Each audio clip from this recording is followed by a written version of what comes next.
అందరికీ నమస్కారం.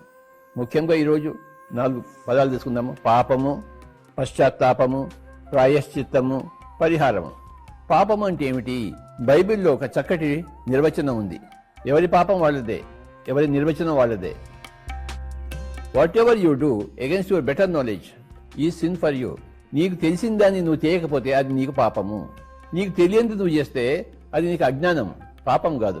కానీ నువ్వు తెలిసి నువ్వు చేయకపోతే అది పాపం అవుతుంది. చిన్న ఉదాహరణ చెప్తాను. ఒక మనిషికి మాంసం తింటే పాపం అని తెలియదు, గుడ్డు తింటే పాపం అని తెలియదు.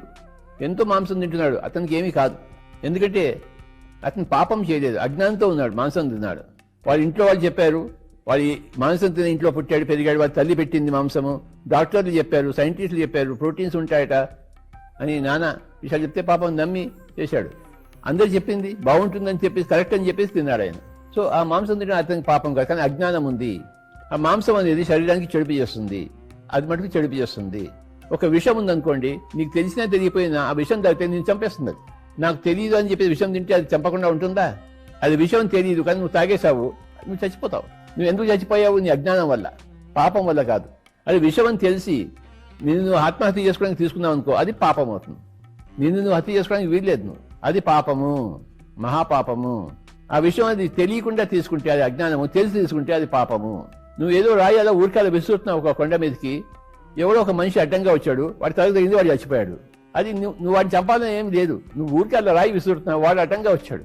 లేకపోతే నువ్వు కార్ డ్రైవింగ్ చేస్తున్నావు, ఎవడో పరిగెత్తుకుంటూ వచ్చాడు సడన్ గా, నువ్వు వాడిని చంపాలని నువ్వు కార్ డ్రైవింగ్ చేయలేదు నువ్వు, కానీ వాడు అలా వచ్చాడు, కారు కింద పడ్డాడు, వాడు చచ్చిపోయాడు. నువ్వు వాడిని చంపలేదు కానీ వాడు చచ్చిపోయాడు. అది నీ పాపం కాదు, అది ఓన్లీ ప్యూర్ యాక్సిడెంట్. వాడికి జరగాల్సింది, వాడు ఏదో కారు కింద పడి ఉండేవాడు, వాడు నీ కారు కింద పడ్డాడు. కానీ నువ్వు కావాలని డ్రైవింగ్ చేసుకుంటూ వాడి మీద తీసుకెళ్లి వాడిని చంపావు అనుకో, అది పాపము.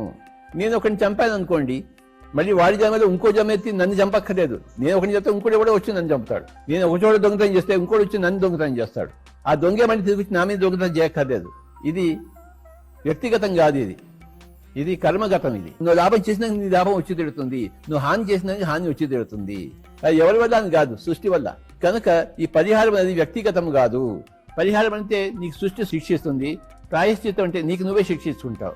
ఒకడు మర్డర్ చేశాడు, వాడు జైల్లో ఉన్నాడు, వాడికి అర్థమైపోయింది నేను తప్పు పని చేశానని చెప్పేసి వాడు ఏం చేస్తుంటాడంటే ఆ జైల్లో అందరికీ సేవలు చేస్తుంటాడు. వాడికి డ్యూటీ ఇవ్వబడుతుంది జైల్లో, వాడు తన డ్యూటీ కాకుండా మిగతా అందరి డ్యూటీ చేస్తుంటాడు. ఈ మేనేజ్మెంట్ చూస్తుంటుంది, పోలీస్ సూపరింటెండెంట్ చూస్తుంటాడు, వీడు అందరికి సహాయం చేస్తాడని చెప్పేసి వాడికి 14 ఏళ్ళు శిక్ష ఉంటే 7 ఏళ్ళు తగ్గిస్తాడు.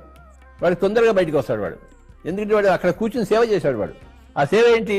ప్రాయశ్చిత్తము. అదేవిధంగా మనం ధ్యానం చెప్పాలని తెలిసి మనం చెప్పకుండా మనకి అది పాపం అయిపోతుంది. అది గుర్తు ఉంచుకోండి. నీకు ధ్యానం గురించి తెలుసు, నువ్వు చెప్పాలని తెలుసు, నువ్వు చెప్పకపోతే నీకు అది పాపం అవుతుంది. ఆ పాపానికి పరిహారం ఏమిటి? ఇంకో జన్మ ఎత్తి మళ్ళీ ఇంకో చెప్తావు. ఇప్పుడే చెప్పు. ఇప్పుడు నువ్వు చెప్పలేదనుకో, ధ్యాన ప్రచారం చేయలేదనుకో, ఇంకో జన్మ ఎత్తి నువ్వు ప్రచారం చేయాల్సిందే. అదే నీకు పరిహారం. అప్పుడేమవుతుంది? ఇంకో జన్మ ఎత్తాల్సిందే, నువ్వు చెప్పాల్సిందే. అది చెప్పకుండా ఉండడానికి పరిహారం ఏంటంటే ఇంకో జన్మ ఎత్తాలి నువ్వు. నీకు ఏదైనా తెలిసి అది చేయకపోతే అది పాపం అవుతుంది. నేను ఈ కాన్సెప్ట్ ఇప్పుడు చెప్పకపోతే నాకు పాపం అవుతుంది. This is spirituality my dear friends.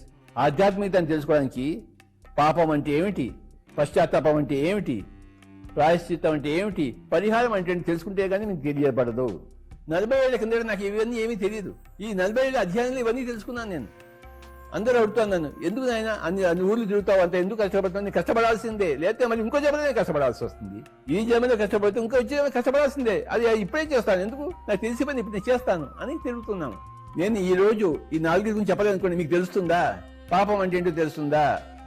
పశ్చాత్తాపం అంటే ఏంటో తెలుస్తుందా? ప్రాయశ్చిత్తం అంటే ఏంటో తెలుస్తుందా? పరిహారం తెలుస్తుందా? తెలియదు. నాకు తెలిసి నేను చెప్పకుండా ఉంటే అది పాపమే కదా. మీకు తెలియదని తెలుసు, నాకు తెలుసని నాకు తెలుసు. మీకు తెలిస్తే మీకు ఇంకా బాగుంటుందని తెలుసు, మీకు తెలియకపోతే మీరు ఇంకా మీకు నష్టపడతారని తెలుసు. ఇవన్నీ తెలిసి నేను చెప్పకుండా ఉంటే నాకు పాపమే కదా. నేను ఈ విధంగా పాపం చేస్తే మరి నాకు పరిహారం ఉంటుంది. నాకు ఇంకో జన్మలో వచ్చి ఇదే పని చేయాలి నేను. Thank you very much.